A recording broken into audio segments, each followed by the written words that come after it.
I wanted to go over some of the stitches. For example, this one has a stem stitch around the outside, and then the center is a chain stitch. And again, I didn't trace it.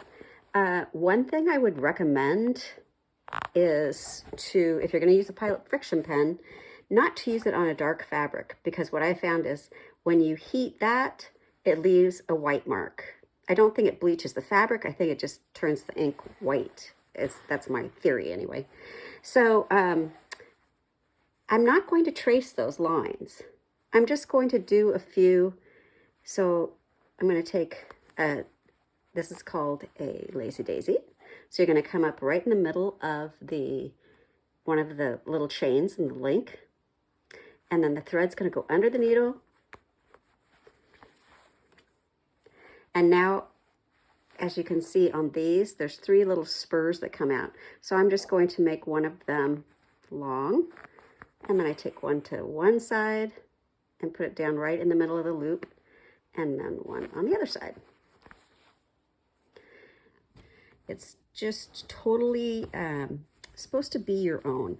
And in fact, if you want to do a different kind of stitch in here, if you want to do like a feather stitch around the outside, I think that would be really fun, and I'd love to see them. So if you do, make sure you post pictures on social media and tag me. I'm at Kathy Schmitz Stitches and on Instagram, and I would love to see what you end up doing with these. Okay, so that's how you do these little fly stitches. I mean lazy daisy stitches. And then we also have this little guy over here who has all these little dots in it, and those are French knots. I wanted them to be kind of chunky, so I'm taking 3 wraps around my needle. So the way I like to do it is I'll wrap the thread around my needle 3 times, put the needle down really close to where you brought it up, scooch those wraps down to the fabric, and you don't want to pull it too tight because you're going to need to pull the needle through there. I like to pinch it on the front and the back, and then just pull the needle through. And that is a French knot. I'll do one more for you. So there's several French knots on this thing. A lot of them are at the ends of snowflakes or little berries, like in the stocking. Those little berries are going to be French knots.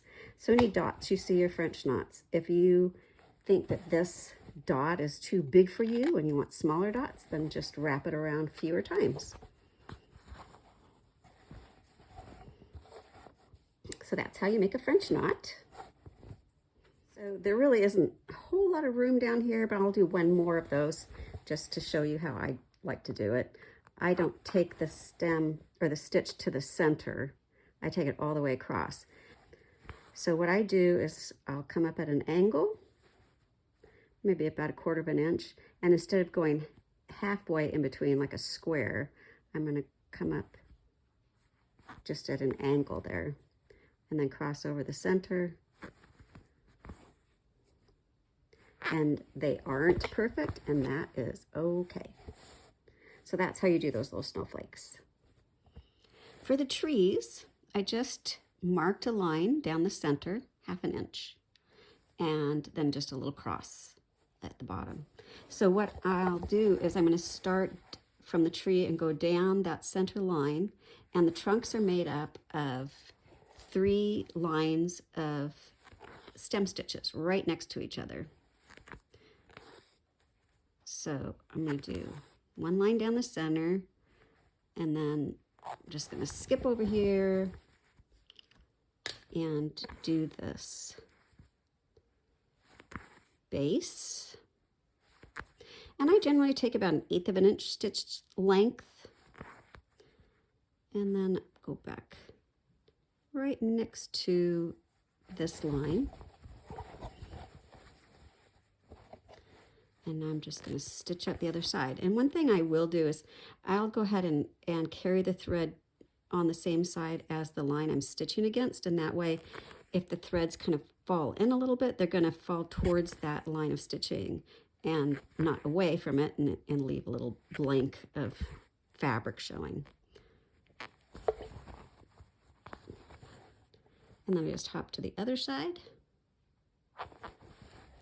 and come down for a total of 3 rows of stitching. And I just varied, you know, from one to the other which thread color I used. It isn't, you know, really important to make sure you get the right thread color on the right tree. That can be totally up to you. So that's how you do the trunks. Another thing I wanted to show you is on the snowflakes. These with the little petals in the middle. Those are lazy daisies. So you bring the needle up right in the center and then back down in that same hole, come up at the tip of the round, and the thread's going to go under the needle. And usually on a lazy daisy, you'd bring the needle down right on the other side of that loop. But since I need this stitch here, I'm going to go ahead and just put it down right up there. Like that. And then come back down in the center, and then I'll show you one more time how I stitch these. So this could be 2 stitches here if you wanted.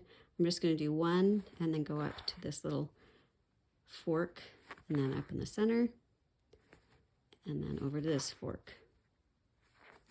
So it might look like a straight line that you could stem stitch, but really those are just 2 stitches. I'm trying to keep it thin and light, like a, you know, snowflake would be thin and light. And then of course the little dots are French knots, 3 wraps. If you want them smaller, just do fewer wraps. Another thing I wanted to show you were these holly berries. And one thing I like to do to try to get it so it kind of has a more lifted texture to it and to help get it in a circle is to do a back stitch. And you can see my back stitch isn't perfect there. I struggle with that, but it will help. So the other thing I think about, because generally I rarely actually do a perfect circle in a back stitch. So I'll look at, is it wider this way or wider that way? And since it's wider this way, that's the direction I'm going to take my stitches for the satin stitch, because especially since I don't use a hoop, it might just pull it a little bit closer together to make that more of a circle. So you can color this in with a Sharpie, something red, and that will help so that if your stitches don't line up perfectly, you won't see the fabric below.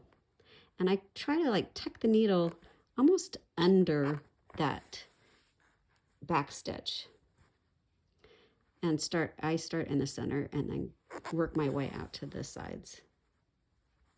And it helps too if your thread is flat right next to each other. If it's really twisted, then it's not going to lay as evenly on there. So try, you know, to be conscious of that too. Maybe a little stitch there to kind of round it out because it's looking almost like a square berry.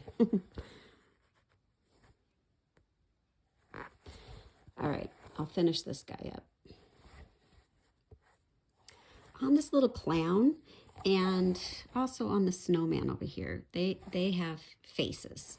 So what I did for their faces is for the eyes, I just took tiny little stitches, just going over just a few threads. And they're not straight across the face, they're angled down just a little bit, not enough to make them look sad, but kind of humble, in my opinion. Okay. And then, yes, those eyes are kind of spaced far apart, but for the mouth, I'm going to do a little fly stitch.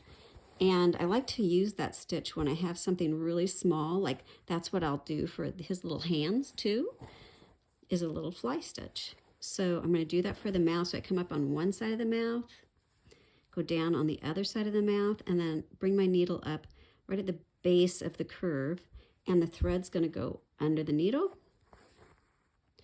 And then I just tack it in place. And then I have a little grin like that. He looks happy. I think he'll be okay.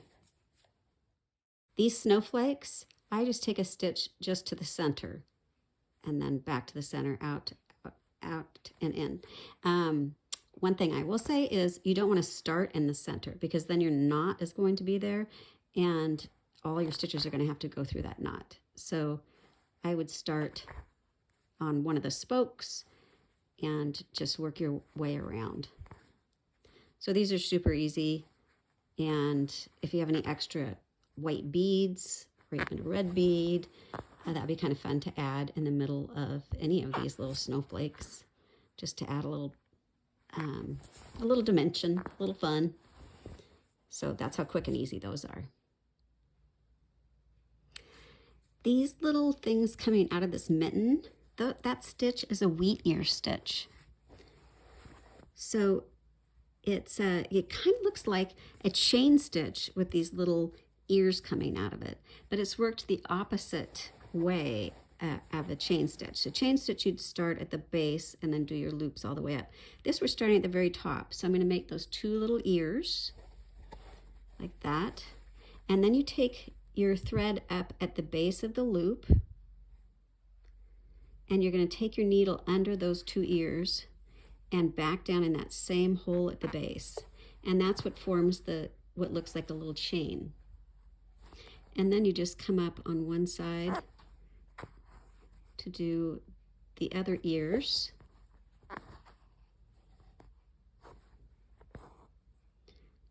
And I'm going to pop back down at the base of the next chain. Now I'm going to go through underneath all 4 of those stitches and then back in that same hole. So that is a wheat ear stitch. One thing to keep in mind when you're stitching is if there's a thread that goes under, to do that first and then do the threads that go on top. What I mean by that is, like on this one, you'll want to do this long stretch here before you do these, because they are tied to it. Not that anybody would probably know, but anyway. And then the other thing is like on this drum. So this drum has French knots at these intersections, and if you did those first, then it'd be hard to stitch these two.